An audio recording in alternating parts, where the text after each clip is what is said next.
This is Out Loud and Laughing.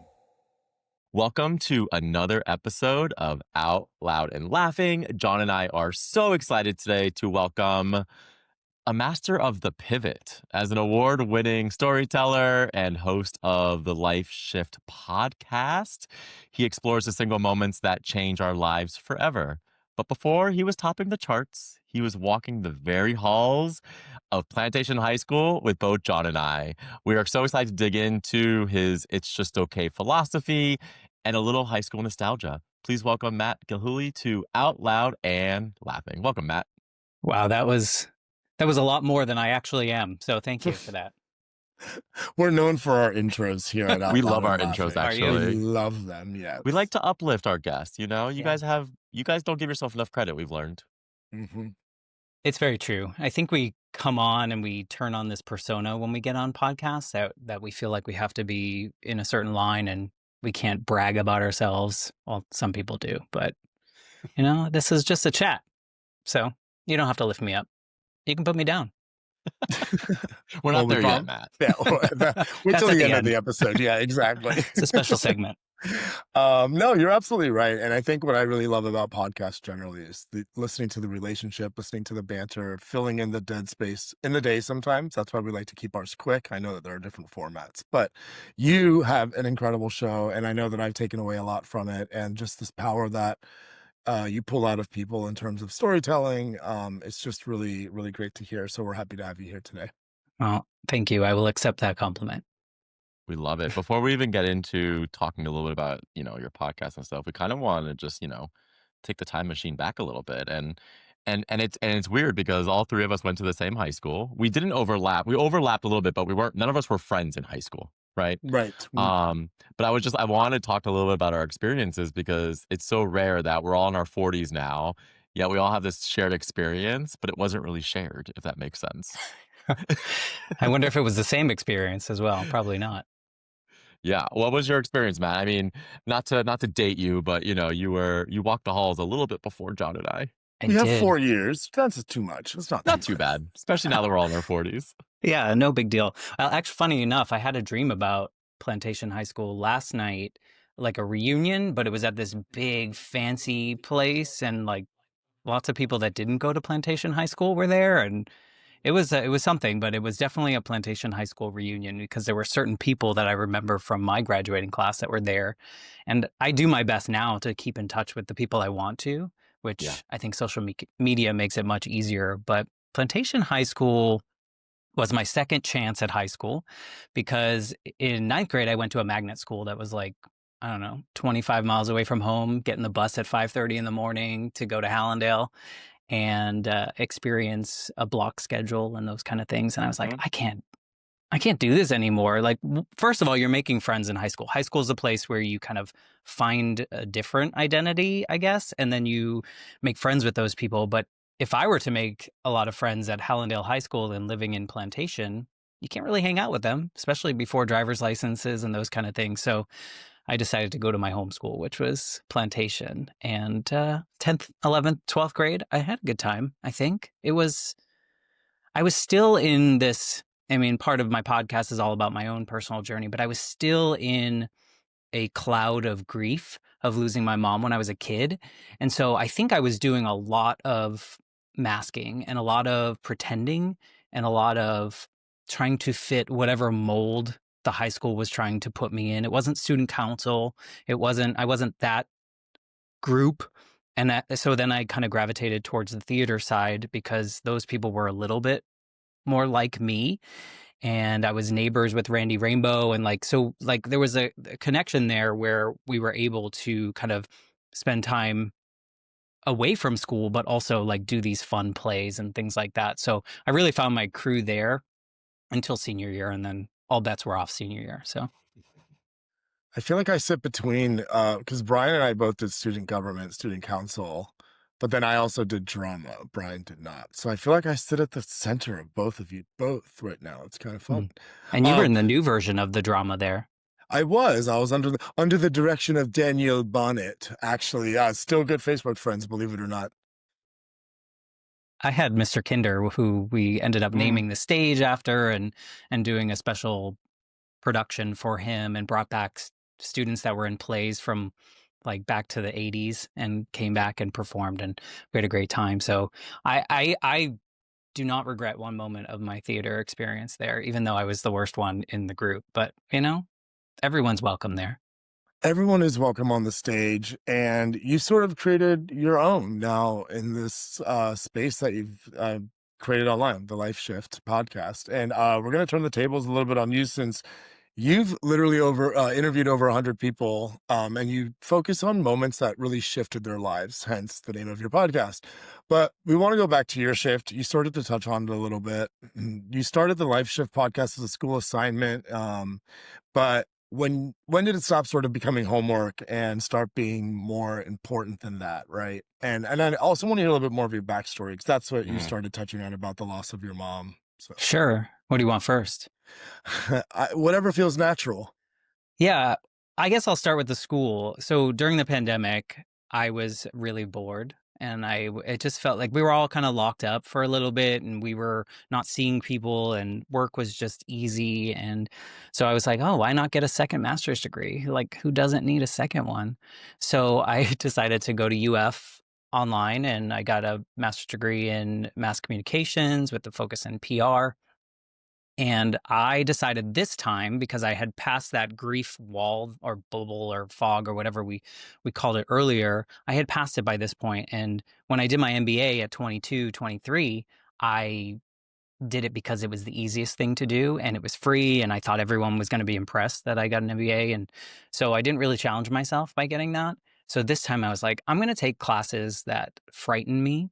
And so I took a podcasting class that was like, going into it, I was like, what the hell am I going to talk about? Like, nobody needs to hear me talk about anything.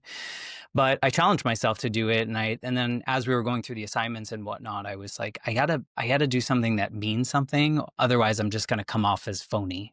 It's not going to feel real. And so I just really thought about my own experience, where when I was 8, I was visiting my father. My parents were divorced. We lived states apart. I lived with my mom in Massachusetts. My dad was living in Georgia at the time. And one day he had to sit me down and tell me that my mom had been killed in a motorcycle accident.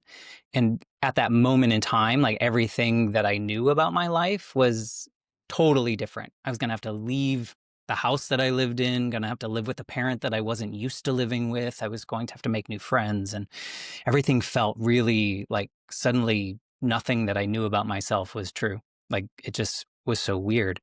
And I wasn't able to grieve because it was late 80s, early 90s. People weren't talking about it. My dad didn't know what the hell he was doing, and he didn't want to see me all a mess because he could barely kind of figure out his own life with a new, with a child full time.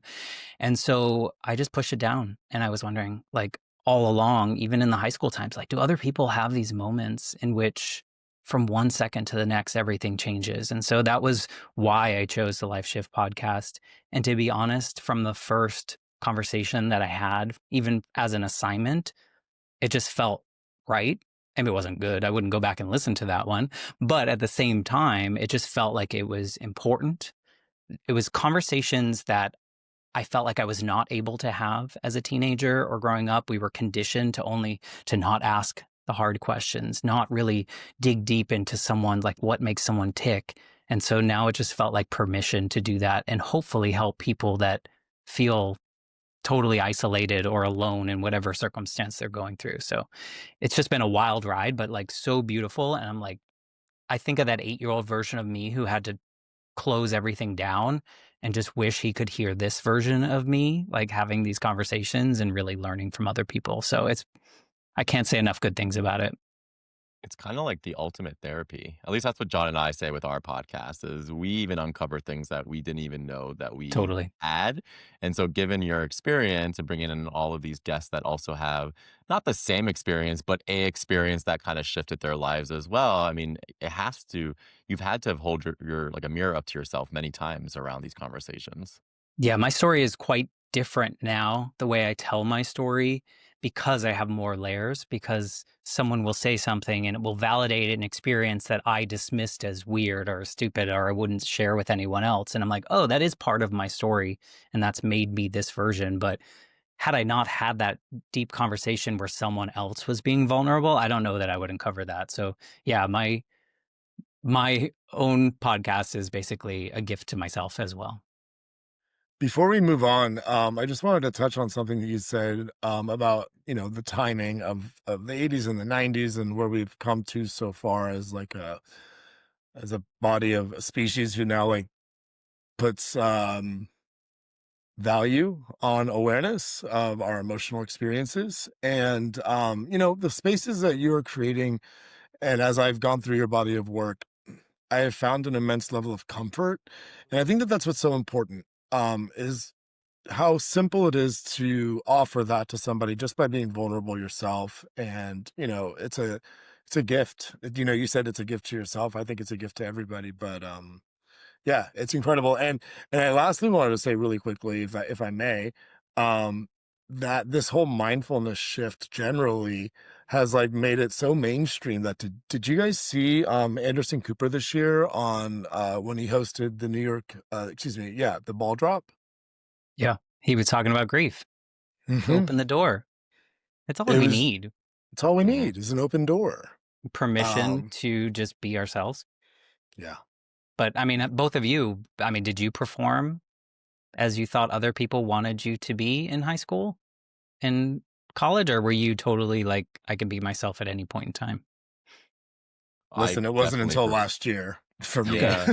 yeah. No, I mean, I because you said it earlier, Matt, when you were Yeah. talking about your experience in high school where, you were hiding a little bit. I think we all were, right? Regardless of race, sexuality, any of that. Everyone in high school, you're kind of hiding parts of you because you're not comfortable, right? You're And I still think figuring that's them out. yeah, and I think as we're getting older, we're starting to uncover some of that past and realizing, hey, it brought us to where we're at today. So I remember John and I Yeah. wrote letters to our 12-year-old selves last year, and that was very therapeutic just to go back and tell your 12-year-old self, it's going to be okay, and I think there's Yeah. something beautiful about that, which Oh, people that's don't talk funny about. too, because at the end of all my episodes, I ask a guest to kind of go back to a different version of themselves. Sometimes the moment of their life shift, sometimes another part that I kind of remembered in the conversation. But most of the time, people would tell that version of themselves it's going to be okay. Hmm. But at that time, we didn't think it was going to be okay. No. Like we thought like there was no chance we were going to get any better. Like maybe, I mean, I did. I felt very, I don't know, I just felt hopeless that there was like no chance. I knew I wasn't, but I was the only kid with a dead mom in a lot of experiences that I went through. And I was like, nobody understands. And it's like, yeah, they do. Like we You figure had a it out term for that. eventually. You had a term for that. You called it the grief bubble or what was your term for that?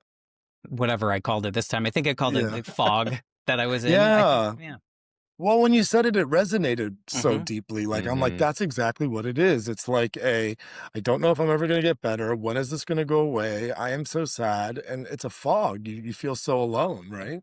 Yeah, and it's hard because I listen to all these stories that I'm having, conversations with my guests, and it's like I think, how do you make it through that particular instance? And somehow we do, if we're lucky. If we're lucky and we have enough awareness and the tools with us, we look back 5 years later and we're like, oh, like I have come a long way. But in those moments, it's like I can't imagine half the things that my guests go through, but my worst moment is equal to their worst moment. Hmm. It's the worst thing I've ever experienced, and that happens to be the worst thing they've ever experienced. So that's important to remember, I think. Mhm. What I love is that you pivoted and it's not negative, but it's just sad in some of these cases. And I feel like you've turned and you've almost found your voice, Matt, in an interesting way because like I even look at your swag, right? And your swag has these really bold statements. Like I wrote some down like we all have a before and after. Your mess is your message, still becoming. And yeah, and you've turned some of these interesting simple phrases that are very powerful. And so when you talk about you didn't have a voice in high school, I feel like you found your voice and you feel comfortable with putting it out there. So I would just love like what does that mean to you? I think it's important for me growing up. The time period was very much boys do this. Boys don't cry. Boys don't, have feelings. You can be happy or you can be mad or angry. And those are all you can do. And it's just it's a dumb story that we told ourselves. Like, it's not true. We should have been able to feel totally comfortable being a full human our whole lives, right? So now in my 40s, it just feels good to not worry about what other people are thinking if I admit that I had a really terrible day and I feel a little bit depressed. Whereas before, I was so worried that people were going to think I was weak or whatever. And it's like, you know what? If I have a bad day, it doesn't mean I'm going to have a bad life. It just means that that day sucks and I have the tools to work through it. But I think there are so many people, especially men out there, that are just afraid to do that or to be a full person because of probably family history or things that come along with that. But it feels really freeing to not be over calculated in the things that I want to say. Whereas before it was very much like, keep it in line, keep, whatever the world needs you to say, this is what you say when maybe you don't really mean it. So it feels very freeing to just be like, take it or leave it. Is that the is that sort of like the therapy that you find for yourself in like applying that voice to it? I'm just trying to I almost am trying to have you walk me through you having all of these deep and engaging conversations. Like what is the way that you refill yourself? How do you refill your cup after holding all of that for so many others? That was really hard at first, to be honest. I was so excited to have these conversations, which sounds wrong, but I think you know what I mean. I wasn't excited about the trauma and all those things, but I was really excited to have these human to human conversations. But I was recording too much and I was totally, as a natural empath, it was exhausting. Like there were Mm. times in which I had to just like totally disconnect, go in the dark, sleep, and I knew it wasn't healthy. So I had to create my own guardrails with that. And somehow now 200 and something interviews later, I do a very good job of being very present in the moment for myself and for the guest. And when it's done, it's almost like I had blacked out for that hour-long conversation. I was so in it that I barely remember the details or the hard parts or the emotions that came with it, which I think is just something that I had to do to protect myself and still honor the guests. Sounds like a cop out, but it's not healthy to take on other people's emotions too much and then ingest them into your own life and move forward with that. So I had to find a way to protect that, but I think it just gives me more confidence that I can help more people or listen to more people because I'm not hurting myself in the process, which some of us do when we're trying to help others.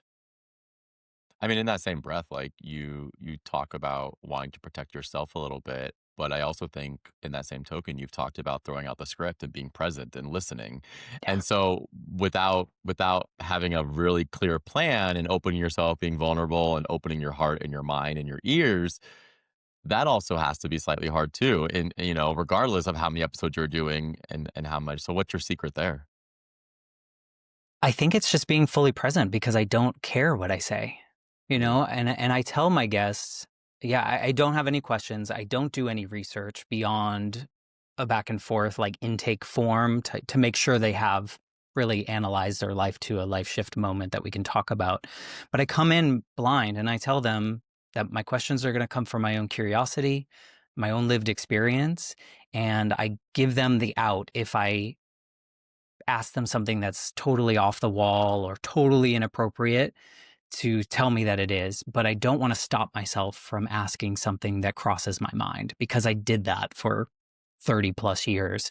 And so I don't know what the secret is besides just being like, think about when you talk to your friends, the ones you really trust and care about, you wouldn't censor yourself. You wouldn't not ask a question or point out a flaw or something like that. So I try to think like that when I go into it. But 10-year ago version of me would not have been able to do it. So there's something about the practice of doing it, I think, that just it feels right. I don't worry before I go into a conversation. I don't worry if I get trapped in a corner in the conversation. I mean, I've had guests come on and they totally intended on a particular topic. And then the next thing you know, we're talking about something that they never even mentioned and it's something they've never talked about before publicly with anyone. And you're like, let's go. Like, this is, had I prepared, I'd be like, no, let's go back to the other topic where this is what the universe wanted them to say, or they wanted to say, or something was making them want to say it. So I think that frees it up a little bit. Was that like an approach that you had always taken? So when you initially started, did you sort of do a lot of that prep and research and now you don't? And do you find, and what's the difference in the content? I think, well, when I started, I had to follow the instructions. So we had to have particular questions. It had to be like an interview podcast. We had to have X amount of questions. And all I was doing was what I had been doing in my professional life forever, which was waiting for the next silence to say the Yeah. next smartest thing. Like, and I was like, I'm not listening. And it's so Yeah. important that we listen. So I think these conversations unfold in ways they wouldn't have had I prepared. I'm pretty type A. And so if I know what that journey looks like, I'm going to stick to that road. So if I go in not knowing, then I can go anywhere. Like I can take whatever turn we need to and pivot in whatever way the guest is feeling the most comfortable. Because sometimes people, you think they're ready, but they're not. And so now you have to navigate this space in which someone's not ready to go there. And like, what do? We're recording, we're in the middle of it. But you find it by being a human. I think that's what's the key. If we were talking before we started recording, is that podcasting doesn't really have any rules. I think if we can make our podcast what feels most authentic and real to ourselves, that's going to be the success. That's how we define it, If or everyone that's is how I listening, define it. well, it's a great definition because I was just going to sort of like double tap here to say anybody who's not listening to the Life Shift podcast definitely needs to go find it wherever pods are streamed. Um, you've so far I've captured listen, show up human, be present, don't come with a script or take notes. Don't do any Well, research. No, I'm just some kidding. people should. Yeah, fair. But what other tips do you have for fellow? I have written down podcasters, but now I want to ask storytellers because I find that that's your vein.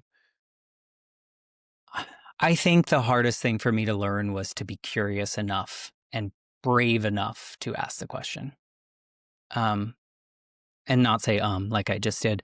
I think that is a terrible quality that I like to rid the world of. But I think it's important to be curious about other people because they're not everyone's the same, and that's good. That's cool. But we don't really celebrate honoring each other in that way. I think we just like judge people because, we're a certain way and they're a different way. But really, that doesn't matter because as wildly different as all the conversations that I've had on the Life Shift are, there's so many like human through lines, right? Like I could never relate to someone's exact experience, but the feelings that we had around those particular moments are so similar. And that's where we can connect with each other, especially in the times that we're living in now. It just feels like these are the things we need to do. And maybe if enough of us model it and other people witness it, they can also do it. So it's just trying to be, it's so cheesy, but just trying to be like fully yourself when you're with other people as well and feeling the freedom to poke and prod. They might not be ready for it, but you have to be ready to receive that rejection and that be okay. But if you don't Also, ask, you'll never know.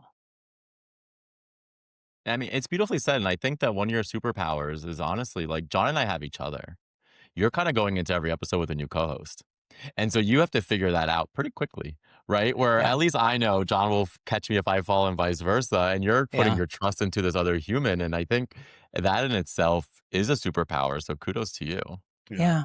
Yeah. I don't see it as such, but I acknowledge what you said. I think everyone has a story, right? Like everyone at their core probably wants to share who they are and what brought them where they are, but not everyone's like equipped to listen. So I feel like that's my biggest job. If I look Yeah. through the audio waves on when I'm editing the episodes, it's like 15% me and 85% the guest because it's their story. I'm just helping navigate, like I'm just trying to keep it on a path, keep it on theme, for You're the Oprah. episode. Yes, I'm just Oprah. That's it. I have exactly the same amount of money as Oprah as well, and the success that she has. It's So great. that's Plantation High School really sets you up for that. So you'll be there soon. Don't worry. Yeah. I would Oh, love to pivot because John and I have been doing something new with our guests at the end of every episode, and we Yeah. do what this or that, right? So Okay. we give you two things. You are not allowed to ask for any sort of clarification. You just hear the two things, and you pick your answer. And we definitely like if you give us an explanation. Okay. So we want to learn a little bit about Matt outside of his podcast. So I'll go Is there first. anything outside of that? That's what we're gonna learn. yeah. Well, you tell us. Okay, Matt, would you redo Plantation High School or UCF? Plantation, because you have less responsibilities as a 15, 16, 17, 18-year-old. So I think life was a lot more simple back Mm. then, working at Olive Garden in the fountains and Sam Goody at Oh. the Broward Mall. Is that where that was? I think that's where it was. Yeah, That's where that that sounds was. right. Yep. Yeah. And getting friends' cars when you probably shouldn't. And those are good times. The best times. Yeah. Would you rather be interviewing a world famous celebrity or just a regular person with an extraordinary story? I mean, this sucks, but the regular person, I think maybe if you had asked me that question when I first started podcasting, I would have been convinced that having a celebrity was going to make me famous. And, if the celebrity has a really good story and that no one knows but I think we can, as humans, relate to other humans a little bit more than the people we put on pedestals. So I would choose a really fascinating story over a celebrity. Love that. I agree. Yeah. Would you, the businessman that you are, would you prefer a power lunch or a power nap? These days, a power nap, because I'm so old that my hips hurt and I don't get enough sleep. So power nap would be great, but I don't want to go to power lunch. Nah, I'd rather eat lunch at home. All right. After you skip your power lunch and you wake up from your power nap, are you Yes. taking are you taking a shower or are you taking a bath? Never a bath. I never want a Oh, bath. no, you're not. You don't like to steep in your own tea. Some people hate I don't need baths. like human soup. Like That's how no. people view it. Like, what do you do? Like, you just Bryan, sit there? Brian, your defensiveness is very telling. No, right now, I am equal opportunist, but I agree. Matt's not. He's a voice that we hear a lot. People don't like baths. My boyfriend takes baths. Well, He's taking one right frankly, now. well, great. He's been But at the same soaking in time, his like, shit. what do you do? Like, it's so boring. Like, a shower has purpose. A Babe, bath, what are you doing in there? No, just kidding.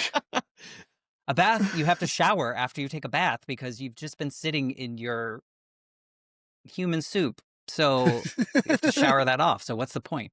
Well, I was with fun fact, I was in Vegas for 36 hours and saw the Backstreet Boys at the Sphere. Heaven. Talk about high school. Yeah. Oh my God. It But might be middle school for you.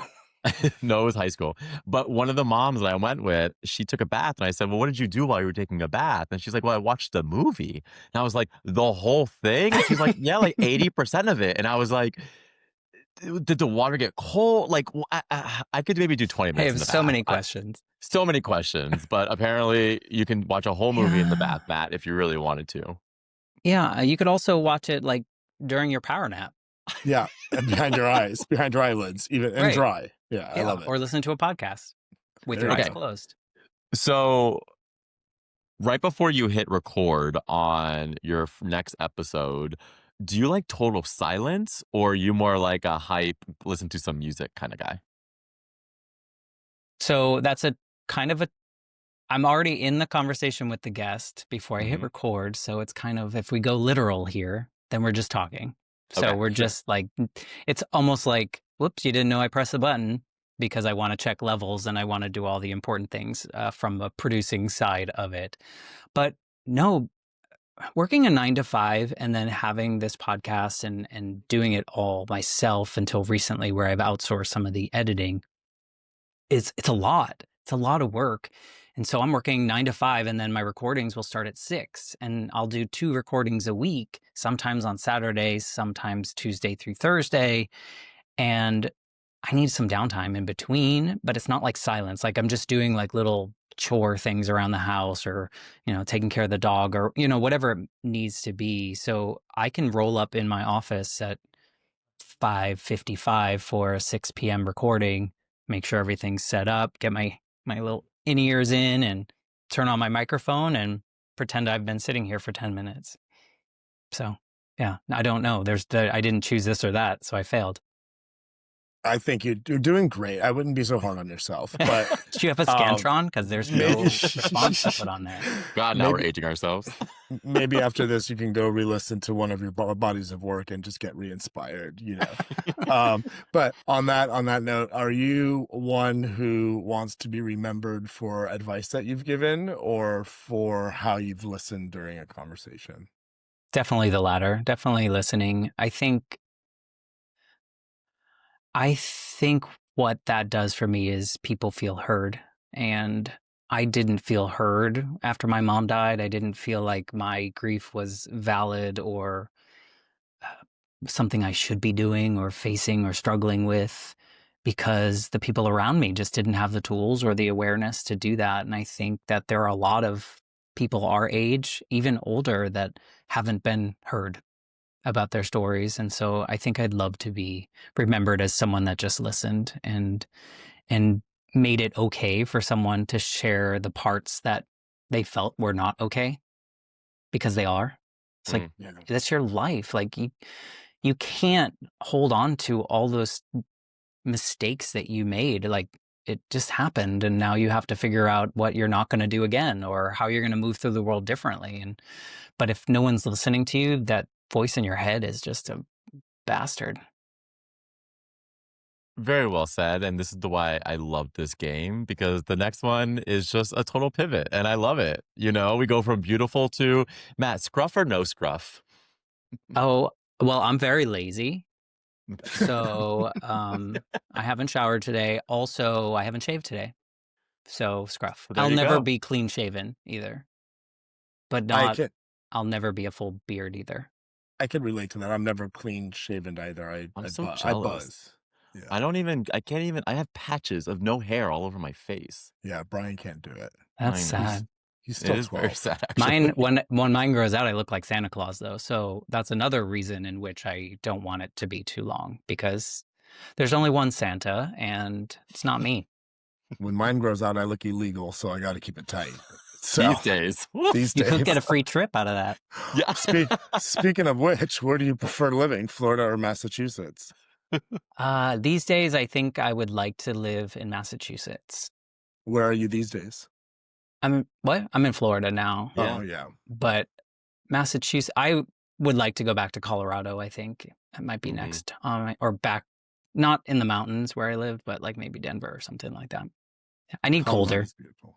It's too hot in Florida. Beautiful. Are you in Orlando, or are you south? Yeah, I'm in Orlando, and it's still too hot. We're not too far. I'm over here in St. Pete. Yeah, except I-4 is a nightmare. So yeah, so might as well be in China, right? Exactly. Yeah. Florida is a nightmare. Well, you're not wrong.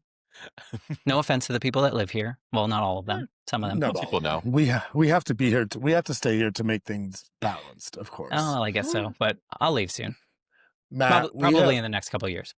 Well, don't leave before saying bye to me in person. I'd love to hang out with you for sure. We're not that far. But I also wanted to say just super appreciative for your openness today, for allowing us to hear and listen about, all of the work that is going on the Life Shift podcast. And by work, I mean the space and comfort that you create for people to tell these incredible stories that have really uprooted their lives into something that you had sort of shared with us previously. So awesome work. We look forward to hearing more of it. And please come back and say hi to us. Anytime. Happy to be here. And thank you for doing what you guys do. I think it's, like you said, if nothing comes of this, like for any of us, at least we have this record of these conversations of who we were at these moments in time, because we'll never be this version of ourselves again. So kudos to Yeah. what you guys are doing. I know what it's like being independent podcaster and doing it all and not always feeling seen. So we see you. We see what you're Struggle is doing. real. Thank you, Yeah, and Matt. it's great. It's Thanks. great. Chat soon. Thank you. Bye. This was Out Loud and Laughing. We're available everywhere you get your podcasts. Spotify, Apple, YouTube, iHeart, or wherever.